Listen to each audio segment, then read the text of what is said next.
y est, c'est la dernière ligne droite de cette matinale. Il nous reste encore un petit peu de temps à passer ensemble, jusqu'à 9h. Et d'ici là, ça va être difficile de passer à côté. Des files d'attente qui s'allongent devant les laboratoires vendéens pour se faire tester au Covid. Des files d'attente qui n'ont jamais été aussi longues. On va en reparler dès le début du journal. Biorhélis réalise par exemple 3000 tests par jour depuis le week-end dernier. Le plus de l'info aujourd'hui, il s'intéresse au billard. Un collectif de 5 clubs qui vient de se monter dans le département. C'était fin 2021, non pas déjà 2022. Et on va découvrir ça ensemble un petit peu après 9h moins le quart. Et puis la chronique du jour, c'est la chronique coup de pouce aux associations. Nous irons du côté de Fontenay-le-Comte à la découverte de Vacances et Familles qui recherchent des bénévoles. Mais avant tout ça, on va jeter un dernier œil à la météo qui n'a pas changé malheureusement depuis 7h, depuis que nous sommes ensemble en direct. Donc pas vraiment d'amélioration par rapport à hier dans notre ciel vendéen. De la pluie sur l'ensemble du département. En revanche, des températures toujours relativement douces. Cet après-midi, le soleil, il devrait s'aventurer sur le territoire, un petit peu sur la pointe des pieds malheureusement, et des averses qui ne sont toujours pas à exclure. Mais quand même, on devrait apercevoir quelques rayons et c'est ça que nous allons retenir. Pour les marées, nous avons aujourd'hui les plus forts coefficients de la semaine. 99 les deux fois. D'ailleurs, ce sont les plus gros coefs de la semaine et de ces grandes marées, les premières de l'année 2022.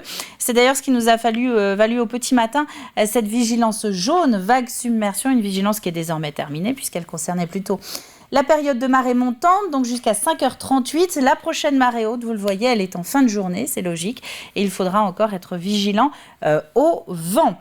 Un petit point sur les marchés alimentaires du mardi aussi. On va prendre la direction de la Bruffière, par exemple, aujourd'hui, avec son marché hebdomadaire qui se tient place Jeanne d'Arc, un marché un petit peu plus conséquent que les autres mardis, d'ailleurs, puisque nous sommes le premier mardi du mois et que c'est la foire à la Bruffière, et c'est pour ça qu'on en parle aujourd'hui. Voilà pour ce qu'on pouvait dire des infos pratiques de ce mardi matin. On va souhaiter encore une fois une bonne fête au Odilon, qui est un prénom d'origine germanique, si vous voulez briller au café à 10h tout à l'heure. Et on va passer maintenant au journal.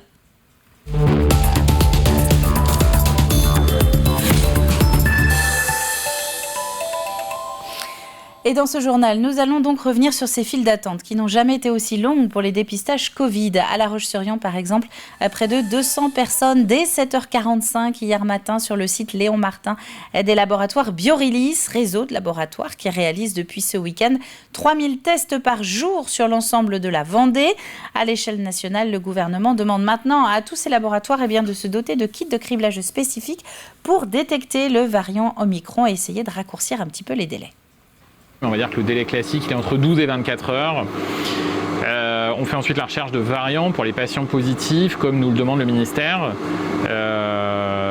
Et donc, il faut recompter à peu près un délai de 12 à 24 heures. Donc, on va dire que ça peut aller jusqu'à 48 heures. Forcément, les équipes sont sous tension, donc dans les périodes de pic, on sait que malheureusement, parfois, ça peut avoir tendance un petit peu à s'allonger, mais en tous les cas, on fait le maximum pour avoir des délais de rendu raisonnables, parce qu'on sait que c'est important pour la prise en charge des patients, notamment avec les cas Omicron qui se multiplient malheureusement. Sur les données de la semaine dernière, on était à 20-25% à peu près de positifs. Et sur ces 20-25%, on a 80% de variants Omicron en fait. Dans le reste de l'actualité, bien plus léger, mais en pleine actu, donc aussi, c'est la période de la galette des rois en ce moment. L'épiphanie, jour officiel pour la manger, c'est après-demain, jeudi, on sera alors le 6 janvier. Mais pour la rendre accessible à tous, une réforme a décidé de manière très sérieuse de transférer au deuxième dimanche après Noël, soit au premier dimanche de janvier, à la date officielle. Et son succès ne se dément pas, comme a pu le constater Grégoire de Châtillon. À peine le repas de la Saint-Sylvestre digéré, c'est reparti pour la dégustation de la galette des rois, un incontournable du mois de janvier pour toutes les boulangeries. Elles me paraissent très belles, je n'y goûterai pas aujourd'hui. Merci. Moi par contre je suis très gourmande et j'aime bien manger de la galette. Et bon, c'est un petit peu la tradition, toujours on a l'habitude, voilà. Et puis c'est bon surtout. C'est une occasion de partage et ça a un sens aussi religieux. Héritage d'une tradition païenne, la chrétienté s'en inspire dès le XIIIe siècle pour célébrer le jour où les rois mages ont rendu visite à Jésus. C'est l'épiphanie et cela tombe le 6 janvier. Nous, ça reste encore une grosse journée le 6 janvier, même si c'est en semaine. On a quand même encore une population qui fait attention à ce jour qui est quand même un jour religieux. La frangipane star et ses variantes, jusqu'à 2000 galettes des rois vont être fabriquées lors du mois de janvier dans cette boulangerie. 80% de notre temps, c'est la galette, quoi. C'est un produit assez simple dans sa conception, mais qui prend quand même deux bons jours de travail entre le début et la cuisson, entre 2 et 3 jours, quoi. Pas de couronne sans fève. Ici, c'est un clin d'œil au jeu d'échecs qui vient se glisser dans la galette. Il n'y avait même pas de fève à l'époque. Si on écoute nos grands-parents, c'était un haricot sec qui était dur, qui faisait office de fève. Et voilà, c'était un moment de partage pour une date religieuse. Quoi qu'il en soit, comme la bûche de Noël, comme les chocolats à Pâques, la galette des rois est attendue par tous les gourmands. Et c'est l'occasion de ce reportage de Grégoire de Châtillon pour saluer toutes les boulangeries qui regardent la matinale. Bon courage à vous tous. Sans aucun lien en parallèle de la galette, en parallèle j'ai bien dit, place maintenant aussi à quelques conseils pour remettre son estomac en état après les fêtes. Aucune culpabilité à avoir si vous avez profité des 2 dernières semaines pour vous faire plaisir. Il est encore largement temps d'équilibrer tout ceci. Écoutez. Si on arrive à identifier vraiment les différentes familles d'aliments qu'on a mangés, si on a mangé trop gras, si on a mangé plus de féculents que d'habitude, si on a mangé moins de légumes que d'habitude, ce qui est souvent le cas, si on a mangé beaucoup plus sucré avec beaucoup plus de bûches, de chocolat, de choses comme ça, se dire je vais rééquilibrer comme ça. Donc ça peut être aussi noter peut-être ce que vous avez mangé et puis de se dire j'ai mangé peut-être trop sucré, alors je vais essayer de rééquilibrer sur les prochains jours, vu que c'est un équilibre sur plusieurs jours, sur les prochains jours j'essaye de manger un petit peu moins sucré pour rééquilibrer un peu tout ça. Et si c'est trop gras, c'est pareil, manger un petit peu moins gras pour rééquilibrer. Ça va aider à déballonner un petit peu le fait de manger plus de fibres, de boire un petit peu plus d'eau et moins d'alcool. Au chapitre éducation, à présent, quelques images du lancement du chantier du nouveau collège de Luçon. Les travaux ont en réalité commencé au cours de l'été dernier, mais ils ont donc été officialisés en fin d'année. Un établissement dont la construction a été entièrement prise en charge par le département et qui doit ouvrir à la rentrée scolaire 2023 en plein centre-ville de Luçon. Le futur collège Arnaud Beltrame réunira alors les élèves de 2 collèges aujourd'hui en service, Émile Bossire et Le Sourdi. Arnaud Beltrame, j'allais dire, est presque devenu une évidence, puisque nous sommes sur un terrain qui a été acheté à la gendarmerie. La réflexion sur ce terrain se fait déjà depuis plusieurs années, et nous sommes sur un établissement scolaire dans lequel le civisme, l'engagement sont des valeurs qui sont transmises à nos jeunes, et je pense que le nom d'Arnaud Beltrame lie à la fois l'histoire de ce terrain et à la fois ce que l'on doit éduquer et transmettre à nos jeunes. C'est un collège en plein centre-ville, effectivement, nous sommes à quelques centaines de mètres du centre-ville, et ça permettra ainsi à nos jeunes d'être présents. Et comme le disait monsieur le maire tout à l'heure, c'est près de 2000 jeunes qui seront situés sur ce site entre les 2 collèges et les 2 lycées. Et dans le détail concernant le collège, 27 classes d'enseignement général ainsi que 4 sections SECPA y seront ouvertes. On va partir maintenant à la découverte d'un lieu qui ouvre rarement ses portes. C'est le foyer départemental de l'enfance à La Roche-sur-Yon. C'est là que sont placés les enfants dont la vie dans leur famille n'est pas possible à cause de violences conjugales, de problèmes de santé ou toute autre incapacité à les élever en sécurité. Un établissement public qui est ouvert 24 heures sur 24. Regardez. Vous ne verrez pas le visage de ces enfants. Ces enfants sont en danger, victimes collatérales du monde des adultes. On a différents types de dangers, de la violence à l'égard de la part des parents à l'égard des enfants, des systèmes parentaux défaillants. Voilà, c'est très divers en fait. À partir du moment où il y a une mise en danger de la santé, de la moralité de l'enfant, les magistrats se positionnent et décident d'un placement, quoi. D'abord accueillir ces enfants, puis les observer afin d'identifier les dangers au sein de leur domicile familial. Enfin, les orienter sont les principales missions du foyer départemental de l'enfance. Les enjeux pour les enfants, c'est comment leur avenir, tout simplement. En fait, c'est permettre ici d'observer chaque enfant dans ce qu'il est, ses capacités, ce qu'il a pu développer, ce qu'il n'a pas pu développer en tant que capacité ou trouble. Et l'enjeu, c'est de pouvoir apporter les soins et les réponses dont il a besoin, tant pour développer les capacités qu'il a ou l'épauler dans les difficultés qu'il a. L'idée, notre objectif, c'est de pouvoir travailler ça avec les familles. Accompagner aussi les familles en vue d'un retour paisible à domicile pour ces enfants, c'est dans le meilleur des cas l'objectif que se fixe le foyer de l'enfance. Si ce n'est pas possible et si un retour à domicile n'est pas envisageable compte tenu du danger qui perdure au sein du domicile familial, l'orientation se traduit soit vers une famille d'accueil, soit vers un autre foyer de type associatif qui est installé sur le territoire départemental. Installé à La Roche-sur-Yon, le foyer de l'enfance compte 90 places. La durée de leur séjour est en moyenne de 6 mois dans cette structure départementale. Et avant de refermer ce journal, on va changer de plateau pour retrouver Fanny avec ses prévisions météo. On va voir ce qui est attendu pour ce mardi dans le détail. À tout de suite.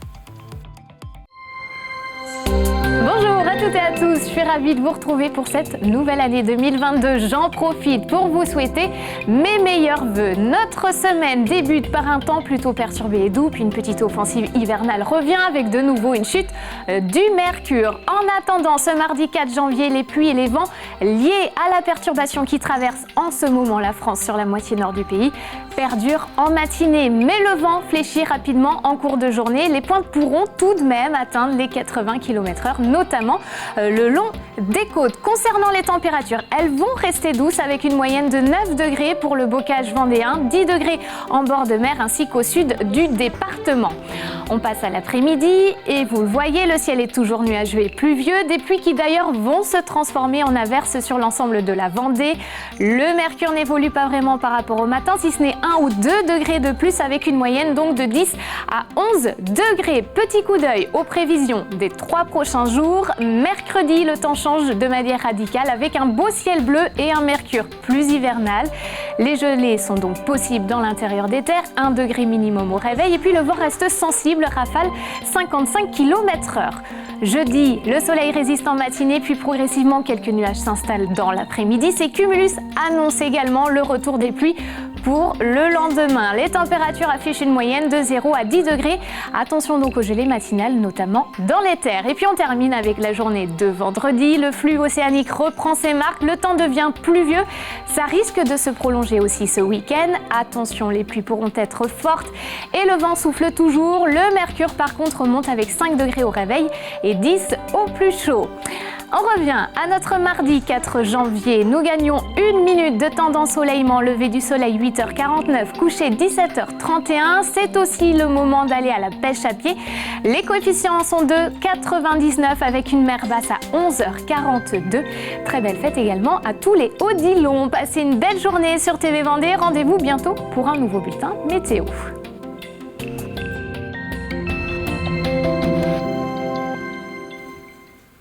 Il est 9h moins le quart sur le plateau de la matinale, c'est l'heure du plus de l'info et on va revenir aujourd'hui sur un sujet qu'on a abordé en fin d'année dans les journaux. C'est la création de ce collectif en Vendée autour du billard. 5 clubs qui se sont fédérés pour organiser autour de la discipline, donc autour du billard, des événements d'échelle non pas internationale, mais plutôt départementale, voire régionale. Regardez.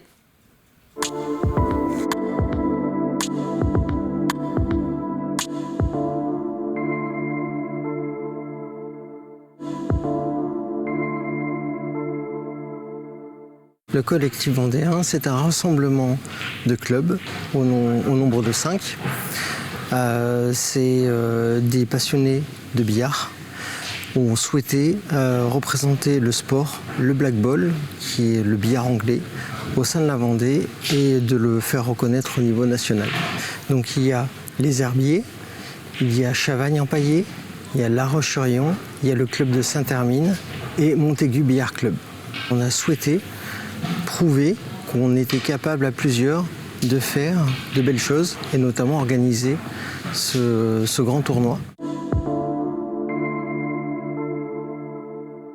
C'est vrai que l'idée de fédérer autour d'un collectif prouve la solidarité vendéenne. Voilà, on se pose même pas la question en fait du résultat entre guillemets financier au bout. Ce qui nous intéresse, c'est d'organiser un événement dans notre discipline, dans notre sport, qui est le black ball. Mais c'est vrai que ça prouve la capacité à cohabiter dans une organisation commune. Voilà. Forcément, avec le collectif, on se montre, on communique sur nos clubs. Évidemment, aujourd'hui, on est aux Herbiers, dans l'organisation de cet événement, avec les clubs donc, de Chavagnan-Paillé, de Montaigu, de Saint-Hermine et de La Roche-sur-Yon. Mais demain, les autres organisations du collectif ne se passeront pas aux Herbiers. Le prochain, par exemple, on s'est positionné pour la Coupe de France 2023, où elle serait organisée à Chavagnan-Paillé, dans la nouvelle salle toute fraîchement faite. Le but du collectif, c'est de continuer à organiser des événements, mais de tourner dans les localités de ces clubs-là. Voilà. Plus on va se montrer, plus on va donner aux gens l'envie de venir chez nous, de pratiquer et de croiser les disciplines. Parce qu'aujourd'hui, la vraie motivation, c'est pas de développer qu'une discipline. La vraie motivation, c'est de développer le billard en général. Parce que ce qui est important, c'est le mot billard, que ce soit de la carambole, du black ball, de l'américain ou du snooker. Ce qui nous intéresse, c'est le billard. On peut avoir de très bonnes idées, si on n'a pas les hommes autour pour développer, on ne fait rien. Et puis les clubs, il y a les Herbiers, mais il y a plein d'autres clubs. Évidemment, il y a le collectif, mais il n'y a pas que le collectif. Il y a aussi d'autres clubs en Vendée. Voilà, la Vendée est une très très grosse terre de billard. Voilà.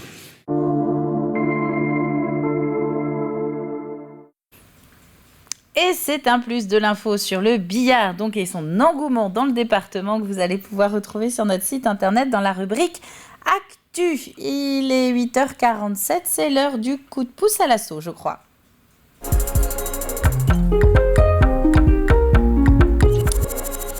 On me confirme dans l'oreillette que c'est bien ça. Donc la rubrique SO va nous permettre de nous projeter un petit peu cette semaine. Vous allez voir l'association Vacances et Familles qui, en Vendée, a son siège à La Ferrière, a pour but de proposer aux foyers en grande précarité de partir malgré tout en vacances grâce à des hôtes bénévoles. Et c'est là que vous pouvez intervenir. On va écouter justement les détails qu'Alexandre Debray est allé recueillir auprès d'une bénévole qui se sent bien seule en Sud-Vendée.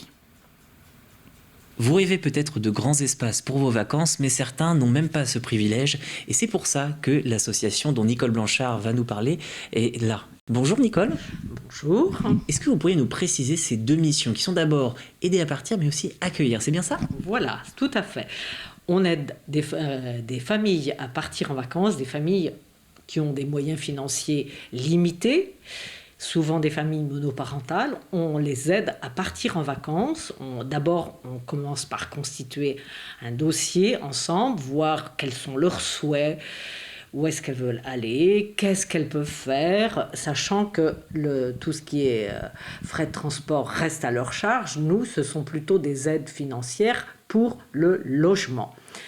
Et on les aide aussi, on les accueille, des familles souvent de départements limitrophes ou même de Vendée, qui arrivent dans le sud Vendée par exemple, à Vouvant, à Chaillé-les-Marais ou à Luçon pour passer des vacances. Et là, nous sommes des bénévoles pour les accueillir. Nous sommes des bénévoles, c'est peut-être vite dit. Pour l'instant, je suis une des rares bénévoles et c'est pour ça qu'on a besoin de nouveaux bénévoles, de 109 pour venir nous aider, parce que c'est mieux quand on va rencontrer des familles d'être 2, et la même chose quand on accueille des familles, être à 2 personnes, c'est quand même beaucoup plus pratique. Un petit dernier mot pour leur donner envie. Eh bien, c'est une manière comme une autre de rencontrer des gens qu'on n'aurait jamais eu l'occasion de rencontrer, aussi bien pour la constitution des dossiers de départ que d'arrivée. Et on rencontre des gens absolument formidables. Il y a des gens extraordinaires qui vous remercient alors qu'on a fait peu de choses. Mais il peut y avoir des rencontres très très sympas. Merci. Merci aux bénévoles. Merci, Vacances et Familles.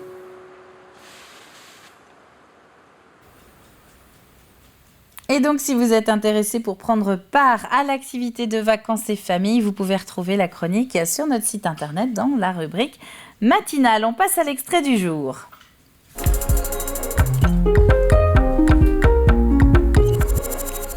Un extrait tout en paillettes pour ce début 2022. 2 invités de marque sur le plateau de Backstage cette semaine. Renaud Loiseau, qui est le producteur de L'Œil du Prince, et le comédien Jean-Pierre Castaldi étaient donc présents dans les locaux de TV Vendée. Le duo est en fait en tournée de promotion pour la pièce Quelle famille, qui sera jouée le 28 janvier prochain à la Longère de Beaupuy. Regardez un extrait.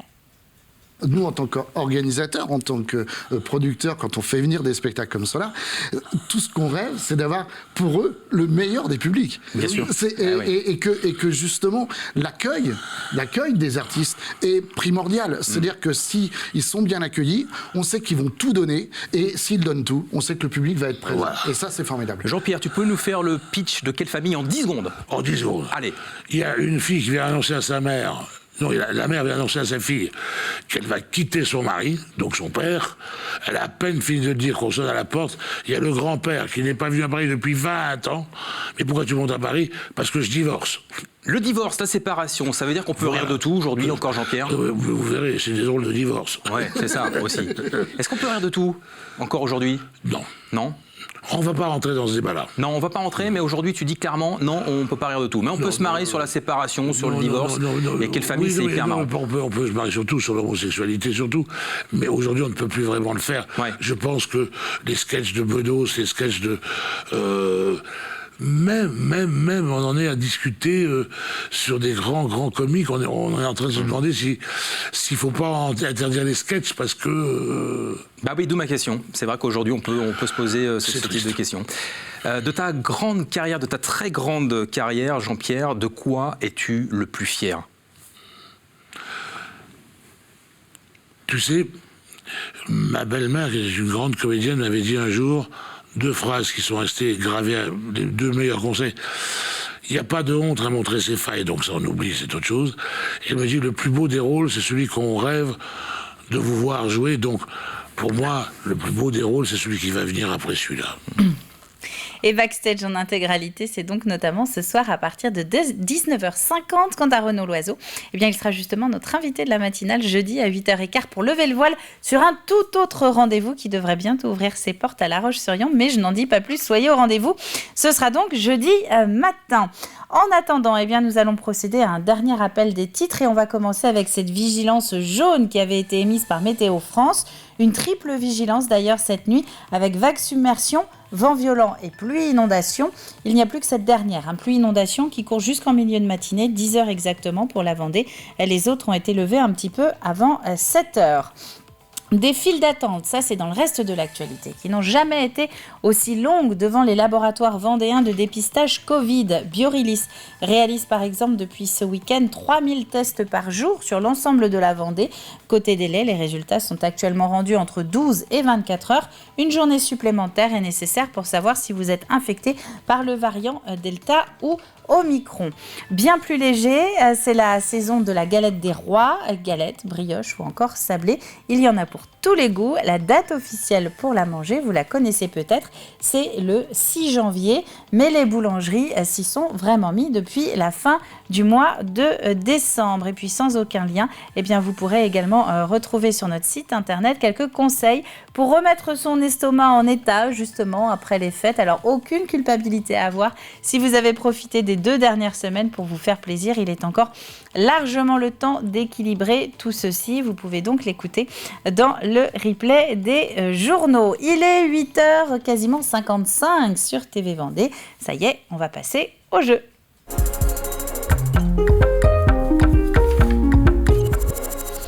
Avec donc un partenaire sportif justement cette semaine. Vous pouvez aller découvrir ou redécouvrir l'équipe de Vendée Chaland Basket puisque donc c'est le partenaire qui nous accompagne pour la question de la semaine. 2 gagnants parmi vous qui repartiront chacun avec 2 places pour la saison régulière de l'équipe de National 1 masculine de Vendée Chaland Basket. Pour les décrocher ces places, eh bien il faut envoyer la bonne réponse sur notre site internet avant vendredi après-midi. Mais la bonne réponse à quoi ? Eh bien, voici la question.